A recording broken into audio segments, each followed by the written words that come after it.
I've been doing some testing into how to get the Earthstone more easily. So the problem that I have is the default way you would go about getting the Earthstone is you first go over the tree and then you grab the Evil Eye.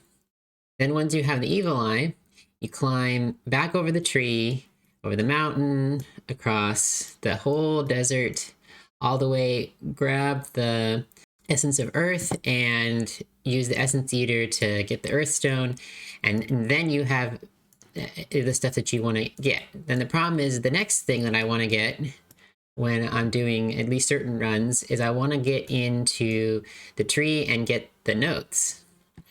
But the notes, well, if I just come back here and I walk right along here, I'm going to run into these slimes.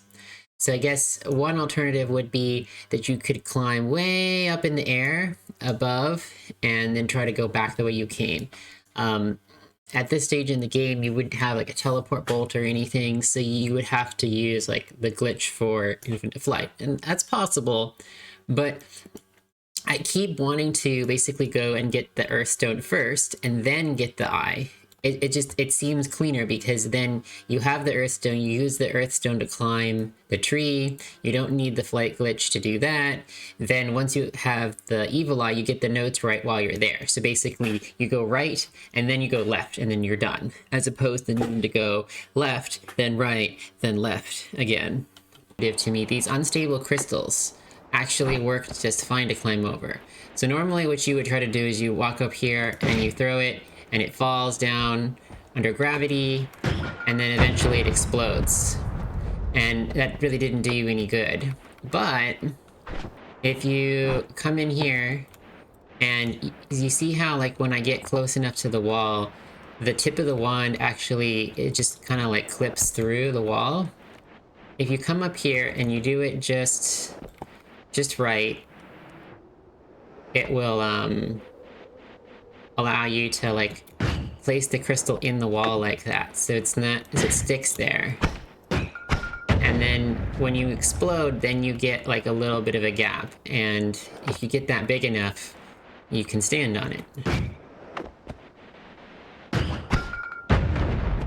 Okay, so this is pretty consistent with my previous testing. It usually takes 2 crystals to do this.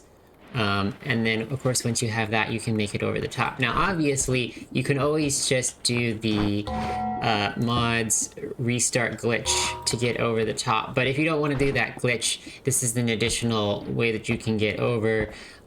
For bombs, it's possible for you to launch a bomb. So you take the bomb, you launch it, up in the air, and then you kick it. It's just the right moment, and so you can do all kinds of crazy stuff with that. But in my experience, it's pretty finicky getting that set up. So it's just it's not something that I personally want to have to deal with normally on a run, especially if like I'm trying to do something like what I'm currently working on, which is a multiplayer no damage run. So for that kind of thing, I just don't want to have to deal with it. Alright, so now that we're over here at the diamond shape, we got the Essence of Earth inside that we're trying to get out. There's a bunch of different ways to break in. So the obvious easy ones are magic missiles, are really easy. You just shoot them at this little easily destructible piece here, and done. Same thing with TNT. Firebolt is a little bit more awkward. You kind of have to chip away at it a little bit at a time. So each time you shoot one of these, it just kind of like gets rid of a little tiny bit of terrain, and you got to be pretty patient with them. But it does eat away at it. And unfortunately, both the Energy Sphere and Sparkbolt, as far as I know, while they will singe the terrain, they don't seem to actually really make progress at digging through it. So it is a little bit too hard for them. However, these unstable crystals, they work pretty great actually. If you just come in here and you stick them in, they'll stick, and then it's pretty much the same trick as on the wall there. You get them to fire off and they'll make a little tiny dent, and then inside that dent you can place another one, and then this can be used as a way to get all the way in. Typically when I do this approach, I have about 4 left over, and so if you spent 2 getting over the mountain, then you would have, you know, maybe like a couple spares, which you may actually need those spares, unfortunately, to get the eye. So it's a little bit finicky with this approach still, because you just... Let's see. Okay, there we go. Okay. Yeah, so now we have a path in. It's a little bit awkward how this is currently shaped here. So I'm not like entirely happy with that. But like you could come in here and try to do it. So I got out without getting damaged. So it works. But it's not the easiest approach with the fire bolts. The unstable crystals seem to work just fine though for this. So with bombs are tricky. So if I come up here and I place a bomb here, you can see that even though I'm starting way above, it rolls off and like it doesn't actually get this part here. It's the same issue if I start like directly above and let it fall down. I think it's just way out of the way before it does anything. There's a couple different ways you can do this. You could come to like in about here and then try to kick it. And then if you kick it just right, it will appear here, but it's a bit finicky doing that as well. So the more reliable way that I've found is you come roughly to about here, and then you place your Kirk like above the diamond, like about here. And then this should be pretty consistent. Okay. Well, pretty consistent is not perfectly consistent, unfortunately. Let's try that one more time.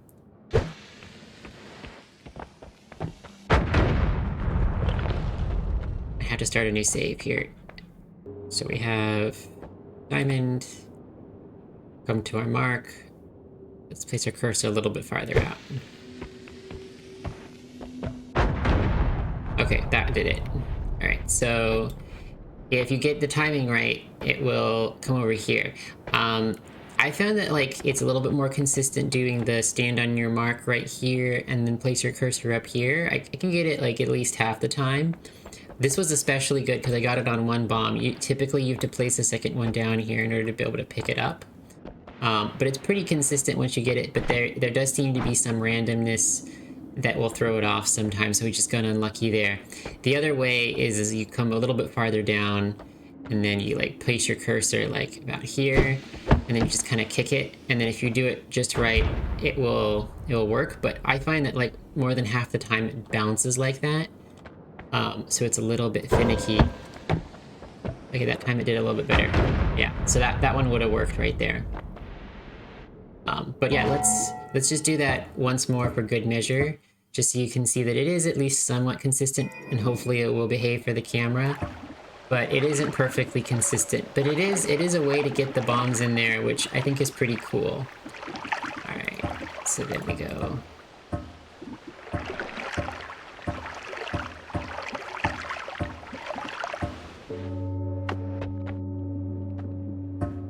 Off. Stand on our little mark here. I'm basically looking at this little dotted line right here, just for consistency. This exact spot isn't that sensitive. And then we shoot it out. Maybe hope.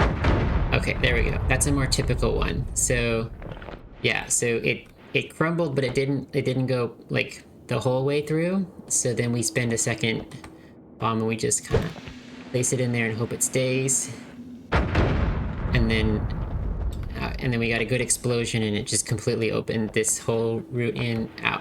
So that's a typically use 2 charges here of the bomb. That means you have 1 left, which could get a little awkward. Sometimes this is buried underground, so this is one of those cases, and in this case it's like pretty shallow under there. So like if you just use like a spark bolt or the energy sphere, you can get in pretty easily. But if you started with one of the other starter spells, you wouldn't be able to dig in here properly with that, and so you would need like a bomb or something here so that you could open this up and then get the eye. So if you use all 3 of your bombs, then you have to bet on this thing being above ground. So it's kind of limited with the bombs. The bombs are still kind of awkward to use for this particular route. But if you get most of the other starter items now, I think it opens up to you. Oh, and one more thing. If you start with an acid flask, you can dig into the diamond with the acid. The awkward thing isn't actually digging down into the diamond, it's getting out with the essence perk on you at the time. So what I'd actually recommend is take your acid flask a little bit farther down and then dig into this diggable material, and then dig until you can place a bomb or something down in here. So I'm just gonna stick a bomb down in the center there, and then it will clear out the area for you with one charge. So acid's useful for that. It makes this method really reliable.